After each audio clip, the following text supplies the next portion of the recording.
Hello friends, आज हमारा topic है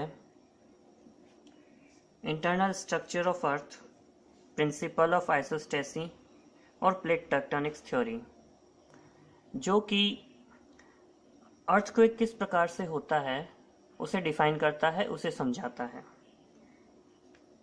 सबसे पहले हम समझेंगे इंटरनल स्ट्रक्चर ऑफ अर्थ। हमारा जो अर्थ है वो मोटे रूप से 3 भागों में बटा हुआ है। सबसे ऊपरी परत जो हमारी है वो है क्रस्ट की, जो हमारे पहाड़ और जो हमें ठोस धरातल नज़र आता है वो हमारा क्रस्ट है। उसकी मोटाई 5 से 40 किलोमीटर तक होती है। अगर हम उससे नीचे चलेंगे तो जो पृथ्वी का सबसे बड़ा भाग जो है, ये उसका क्रॉस सेक्शन का डायग्राम है। जो सबसे बड़ा भाग है वो है मेंटल कहलाता है, और उसके अंदर है इनर कोर और आउटर कोर। आउटर कोर जो बाहर की तरफ है और इनर कोर जो पृथ्वी के केंद्र में है। मेंटल की जो लंबाई है, मतलब गहराई है, वो हमारी है 40 से 2900 किलोमीटर, और जो हमारे कोर की गहराई है वो है 2900 से 6400 किलोमीटर। मोटे रूप में हमारा अर्थ इसी तरह से बना हुआ है। क्रस्ट की जो गहराई है वो समुद्र के तल से अगर नापी जाए तो वहां पर पतली हो जाती है, वो है 5 से 15 किलोमीटर। अगर हम वजन में देखें तो कोर का हिस्सा जो हमारा भीतरी भाग है वो 32% है, लेकिन उसका आयतन कुल आयतन का 16% है। Volume is 16% of the total volume. हम मेंटल की बात करते हैं जो कि हमारा सबसे बड़ा भाग है, वो हमारे टोटल वेट का 68% है, और इसका वॉल्यूम सबसे ज़्यादा 83.5% है। अगर हम क्रस्ट की बात करें, जो सबसे ऊपरी परत है, वो हमारा 5 से 40 किलोमीटर गहरा है। वज़न उसका नेग्लिजिबल है। अगर आप इन दोनों का टोटल करेंगे 32 प्लस 68, तो ये आपका अराउंड 100% हो जाएगा। यानी इसका वेट जो है वो नेग्लिजिबल कहलाएगा टोटल वेट के अराउंड। इसका वॉल्यूम 0.5%, जो कि बहुत ही कम है।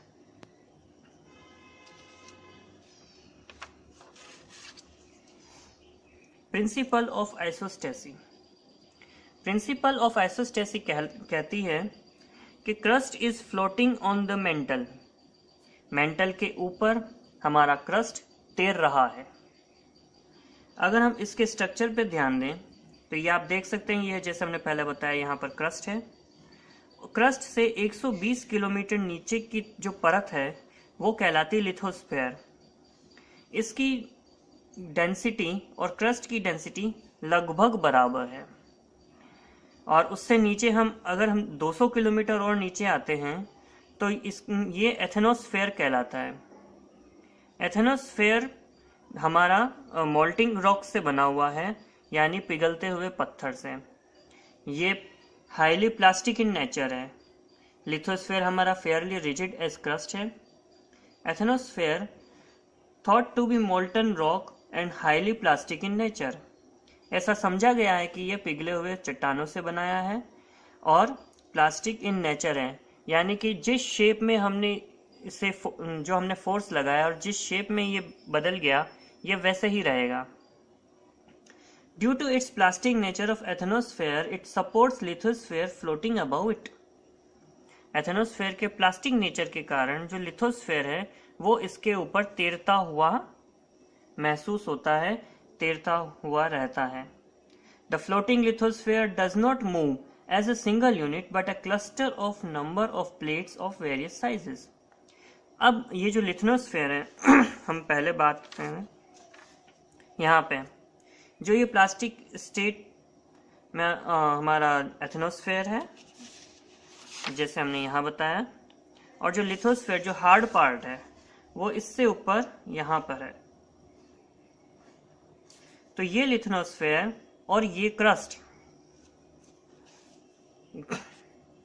ये पूरा एक सिंगल यूनिट नहीं है, बल्कि इसके अलग अलग कई टुकड़े हैं जो कि टुकड़ों में तैरता है, फ्लोट करता है।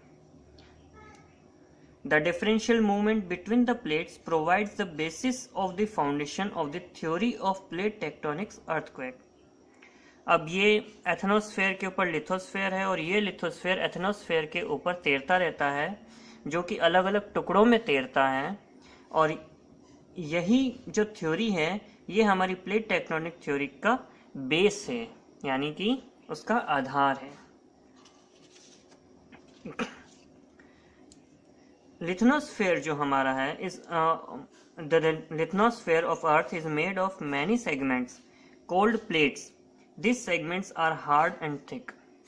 जो हम अलग अलग टुकड़ों की बात कर रहे हैं उन्हें यहाँ प्लेट्स कहा गया है, और ये जो सेगमेंट, ये जो टुकड़े हैं, ये हार्ड हैं यानी और थिक हैं यानी मोटे हैं और कठोर हैं। Major plates of the world are. अब इन प्लेट्स के जो मेजर 6 भाग हैं: Pacific plate, Eurasian plate, Indian plate, African plate, American plate और अंटार्कटिक प्लेट। पैसिफिक प्लेट हमारा प्योर ओशनिक प्लेट है, यानी इस प्लेट के ऊपर पूरा पैसिफिक ओशन है, पैसिफिक समुद्र है। इसका compose of silica and aluminium. इस प्लेट का मेजर पार्ट सिलिका और एल्यूमिनियम से बना हुआ है। यूरेशियन प्लेट हमारी प्योरली कॉन्टिनेंटल प्लेट है, यानी कि इसमें भूभाग है, ज़मीन है, और ये मोटा मोटा सिलिका और एल्यूमिनियम से बना हुआ है। बाकी के Indian plate, African plate, American और Antarctic plate both ocean and continental plate है, यानी कि इन प्लेटों के ऊपर समुद्र भी है और ज़मीन भी है।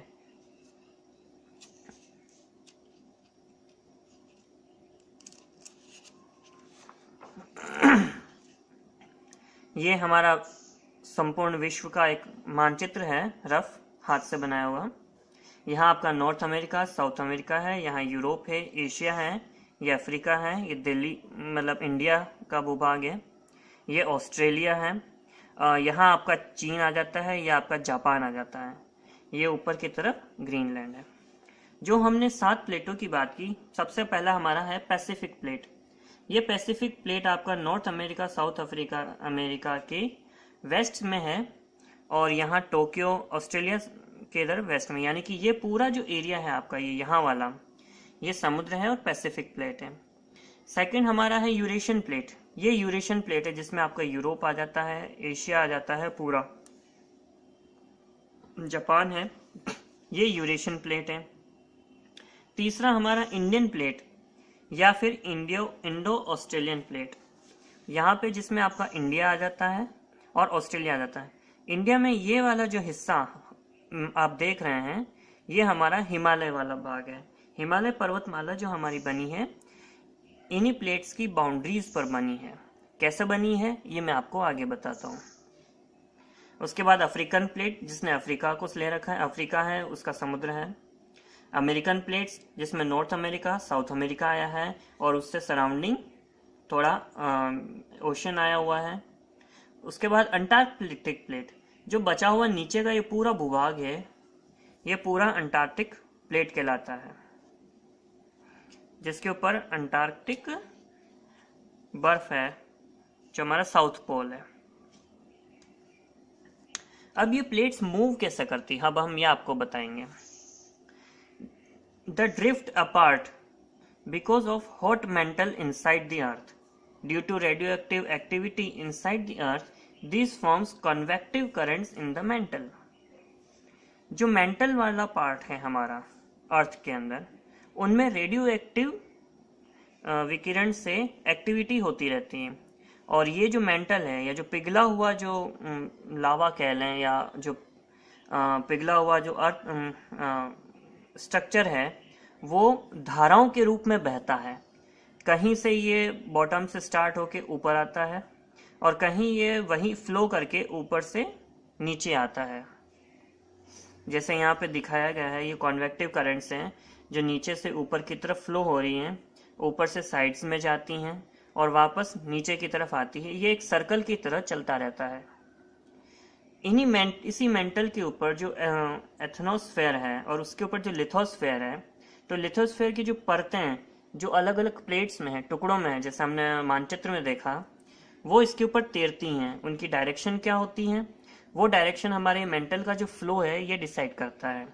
अब जैसे यहाँ पे दिखाया गया है कि ये हमारा राइट में जा रहा है, ये हमारा लेफ्ट में जा रहा है, तो इसके ऊपर वाली जो प्लेट होगी लिथनोस्फेयर की, वो प्लेट्स भी इन फ्लो के साथ में बहती हुई इसी दिशा में आगे बढ़ेगी। ये लिथनोस्फेयर की लेयर जो है ये राइट में जाएगी और ये लेफ्ट में जाएगी।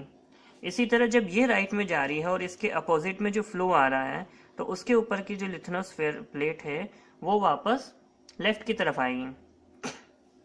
तो आप देख सकते हैं कि ये दोनों प्लेट आपस में टकराएंगी और ये दोनों प्लेट आपस में दूर दूर जाएंगी। Depending upon the movement of plates there are 3 types of plate boundaries. इस प्रकार जो मूवमेंट हो रहा है उसके अनुसार 3 तरह की प्लेट बाउंड्रीज बनती हैं।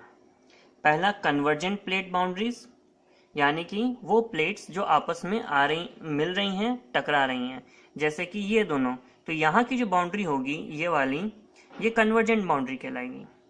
डाइवर्जेंट प्लेट बाउंड्रीज, यानी कि जो प्लेट्स दूर दूर जा रही हैं, यानी कि ये इस तरफ जा रही है लेफ्ट में, ये राइट में जा रही है, तो ये यहाँ की जो बाउंड्री कहलाएगी ये कहलाएगी आपकी divergent plate boundaries. Conservative plate boundary, conservative plate boundary वो होती हैं जो ना दूर जाती ना पास आती है, बल्कि एक दूसरे के विपरीत इस तरह से जाती हैं। उनका जो मूवमेंट है वो लेटरल मूवमेंट कहलाता है। अब हम आते हैं कन्वर्जेंट प्लेट्स पे। इनको हम कन्वर्जेंट प्लेट या कन्वर्जेंट बाउंड्री कहते हैं। और destructive plate boundary, destructive plate boundary इसलिए कहते हैं क्योंकि जब दो प्लेट्स आपस में टकराती हैं तो वो डेस्ट्रक्टिव हो जाती हैं, उससे नुकसान होता है, वो प्लेट्स की जो बाउंड्री है आपस में टूटती है, बिखरती है। अब जैसे हम यहाँ पे देख सकते हैं कि ये हमारी कॉन्टिनेंटल प्लेट है जहाँ पे कुछ ज्वालामुखी हैं, ये ऊंचे ऊंचे यहाँ पर पहाड़ हैं, और ये यहाँ हमारा समुद्र है। चलिए हम यहाँ पे एक नाव भी बना देते हैं।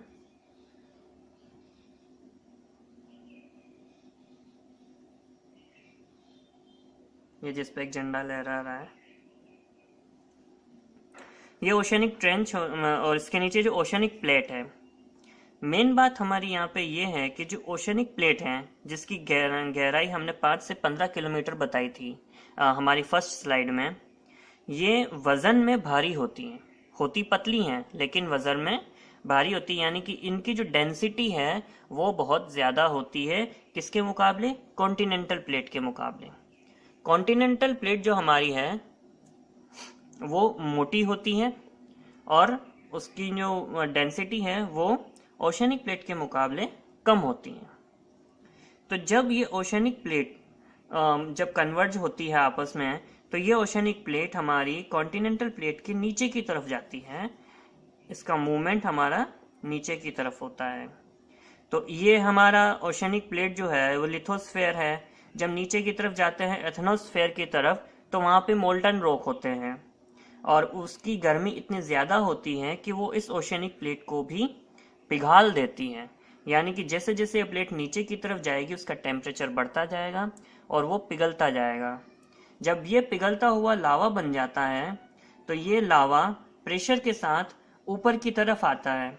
कैसे आता है? जो इसको दरारें नज़र आती है, जो कहीं पे फॉल्ट्स होते हैं, कहीं पे कोई रास्ता मिल जाता है इसको, तो उन्हीं रास्तों से ऊपर होता हुआ ज्वालामुखी के थ्रू बाहर आता है ज़मीन पर। और जब ये ज़मीन पर आता है तब ये यहाँ पे नया भूभाग बना देता है। जब ये लावा आकर समुद्र में गिरता है तो वहाँ पे नई ज़मीन बन जाती है और इसी तरह से ये लावा बाहर की तरफ आता है और ज्वालामुखी में विस्फोट होता है। जब ये आपस में टकराते हैं तो ये आप बड़े बड़े ऊंचे ऊंचे पहाड़ भी बना देते हैं। जैसे हम यहाँ पे हम देखेंगे इस वाली स्लाइड में, कि ये हमारी इंडो ऑस्ट्रेलियन प्लेट है, इसका मूवमेंट है अपवर्ड साइड में, ऊपर की तरफ जा रही है। यूरेशियन प्लेट हमारी नीचे की तरफ आ रही है।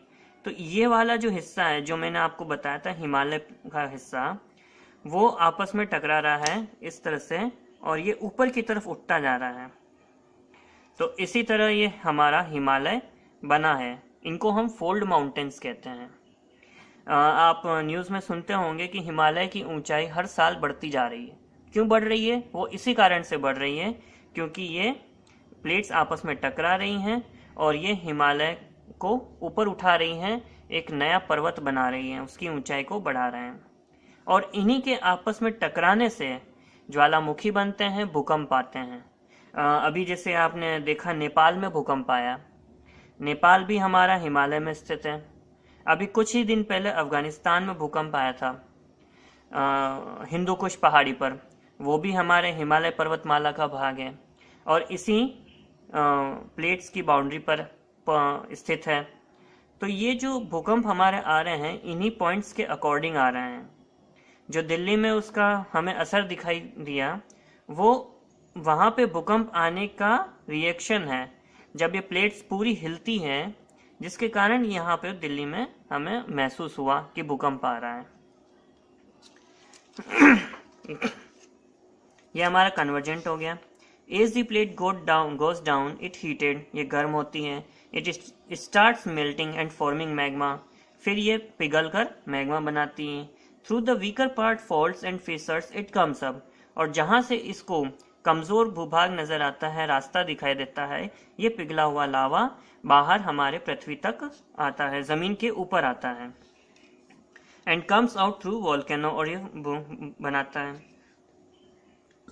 जो हिस्सा नीचे की तरफ जा रहा है और पिघल रहा है उस हिस्से को हम कहते हैं जोन ऑफ सबडक्शन। जो हिस्सा आपस में टकरा रहा है, वहाँ पे पहाड़ बन रहे हैं, उन्हें हम कहते हैं जोन ऑफ अर्थक्वेक। अर्थक्वेक जो आते हैं वो आते हैं इलास्टिक स्ट्रेन एनर्जी से। इलास्टिक स्ट्रेन एनर्जी क्या है वो मैं आपको अगले लेक्चर्स में बताऊंगा। उसके बाद हम करते हैं divergent plate boundaries. Divergent plate boundaries में जो प्लेट्स हैं वो दूर दूर जाती हैं, जैसे समुद्र के नीचे की दोनों सतह। तो ये ओशनिक प्लेट हमारी है, यहाँ पे प्लेट हमारी लेफ्ट में जा रही है, ये ओशनिक प्लेट हमारी राइट में जा रही है। तो ये हमारा लिथोस्फेयर है, उसके नीचे एथेनोस्फेयर है। एथेनोस्फेयर में मोल्टन मैग्मा है, पिघला हुआ लावा है, पत्थर है, जो कि प्योरली प्लास्टिक है और जिसके ऊपर लिथोस्फेयर तैर रहा है। हमने पहली स्लाइड में डिस्कस किया था। तो वो मोल्टन मैग्मा फिर प्रेशर के साथ में ऊपर आता है। जब वो ऊपर आता है तो समुद्र के पानी से और दूसरी एटमॉस्फेरिक कंडीशन से वो फिर ठंडा होने लग जाता है, क्योंकि यहाँ पर टेम्परेचर कम है, यहाँ पर टेम्परेचर बहुत ज़्यादा है। तो जाहिर सी बात है जब ये ऊपर आएगा तो ठंडा होगा, और जब ये ठंडा होगा तो एक नया भूभाग बनाता है, नई ज़मीन बनाता है, नया लैंड बनाता है। जब ये मैग्मा इतना ज़्यादा होता है कि समुद्र की सतह से भी ऊपर निकल जाए, तब ये वहाँ पर नए नए द्वीप बनाता है, नए नए आइलैंड्स बनाता है। Due to the gap created through separating plates, molten magma from atmosphere comes out. Magma after coming out cools down and form new lands, sometimes an island. And last, conservative plate boundaries. Conservative plate boundaries में न तो वो दूर जाते हैं न ही पास आते हैं, बल्कि laterally displace होते हैं। It forms due to differential movement of plates. Movements of plates is lateral. Neither a crust is created nor destroyed. जैसे कि हमने पिछले दो बाउंड्रीज में देखा था, कन्वर्जेंट और डाइवर्जेंट में, कि एक में प्लेट डिस्ट्रॉय हो रही है और दूसरे में प्लेट क्रिएट हो रही है। यहाँ पर प्लेट्स क्रिएट हो रही हैं, नया भूभाग बन रहा है। स्प्रेडिंग ऑफ द जो सी है उसमें नया भूभाग बन रहा है। कन्वर्जेंट में नए पहाड़ तो बन रहे हैं, लेकिन प्लेट्स आपस में डिस्ट्रक्ट हो रही है, एक दूसरे से नीचे जा रही हैं। कंजर्वेटिव में ना तो कोई प्लेट बनती है और ना ही कोई प्लेट खत्म होती है। प्लेट बाउंड्रीज में दोनों प्लेट्स का जो मूवमेंट है वो लेटरल मूवमेंट होता है। सैन एंड्रूज फॉल्ट जो कि सैन फ्रांसिस्को यूएसए में है, उसका वहाँ जो अर्थक्वेक आते हैं वो इसी प्रकार से आते हैं। खास बात यह है कि इस प्रकार के मूवमेंट में वॉल्केनोज नहीं बनते हैं, यहाँ पे ज्वालामुखी नहीं फूटते हैं। तो यहाँ पे हम ये पहला पार्ट खत्म करते हैं। अगले पोर्शन में हम देखेंगे कि भूकंप आने के और क्या कारण हो सकते हैं और हम भूकंप को मेजर कैसे करें, उसका मेजरमेंट ऑफ द अर्थक्वेक कैसे होता है। धन्यवाद।